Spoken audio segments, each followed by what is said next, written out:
রাজ্য সরকার কি বলছে তা বিবেচ্য নয়। ভারত তাদের সীমান্তে কাঁটাতারের বেড়া দিতে চাইলে কূটনৈতিক চ্যানেলে কেন্দ্রীয় সরকারের সাথে আলোচনা করা হবে। দুপুরে সচিবালয়ে এমন কথা বলেছেন স্বরাষ্ট্রমন্ত্রী সালাউদ্দিন আহমেদ। তবে পুশিন ঠেকাতে সর্বদা সতর্ক থাকবে বিজেপি। মন্ত্রী জানান, কোরবানির পশুবাহী গাড়িতে চাঁদাবাজি ঠেকাতে হটলাইন চালু করা হবে। অভিযোগ পেলেই নেওয়া হবে তাৎক্ষণিক ব্যবস্থা।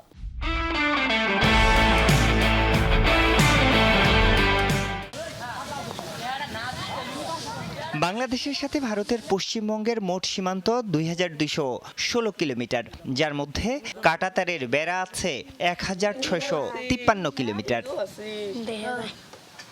দেশটির বিধানসভা নির্বাচনে জয়ী হয়ে ক্ষমতা গ্রহণের পর এই অংশেও কাঁটাতারের বেড়া দেওয়ার প্রসঙ্গ সামনে এনেছে দেশটির নতুন রাজ্য সরকার। দুপুরে সচিবালয়ে নিজ মন্ত্রণালয়ে এ নিয়ে কথা বলেন স্বরাষ্ট্রমন্ত্রী। জানান, দেশটি তাদের সীমান্তে কাঁটাতারের বেড়া দিতে চাইলে কূটনৈতিক চ্যানেলে কথা বলবে ঢাকা। এখানে কাঁটাতারের বেড়া যদি ভারতীয় সীমানার মধ্যে নোম্যান্স ল্যান্ড বজায় রেখে যদি সেই দেশ দিতে চায়, সেটা ডিপ্লোম্যাটিক ওয়েতে আমাদের আলাপ আলোচনা হবে। কিন্তু সেরকম কোনো ইস্যু তো প্র্যাকটিক্যালি ভারত সরকারের পক্ষ থেকে আমরা দেখিনি। এখন অঙ্গরাজ্যের নির্বাচনের পরে কোনো বিজয়ী দল যদি কোনো রকমের কোনো বক্তব্য দিয়ে থাকে, সেটা তো আমাদের সোভারেন ইকুয়ালিটির ভিত্তিতে আমরা সেই জবাব দিতে পারি না। তবে আমরা সতর্ক আছি, বিজেপিকে আমরা সতর্ক থাকতে নির্দেশনা দিয়েছি অনেক আগে।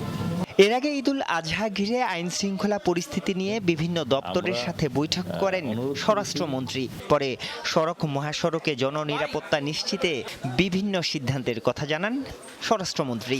যাতে দুর্ঘটনা রোধ করা যায়, সার্বক্ষণিক মনিটরিং করা যায়, সড়ক মহাসড়কে আইন শৃঙ্খলা রক্ষাকারী বাহিনীর ভূমিকাকে যাতে আমরা আরও সুদৃঢ় করতে পারি, জননিরাপত্তা নিশ্চিত করতে পারি, এই সমস্ত সার্বিক বিষয়ে আমরা কথা বলেছি।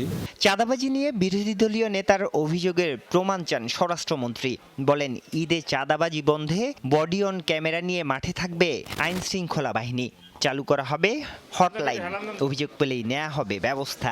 মাননীয় বিরোধী দলীয় নেতা চাঁদাবাজি বৃদ্ধি পেয়েছে বললেন, তার কাছে যদি কোনো খতিয়ান থাকে আমার কাছে প্রদান করলে বা আপনারা দিলে সেই জায়গাটা আমি অ্যাড্রেস করতে পারবো।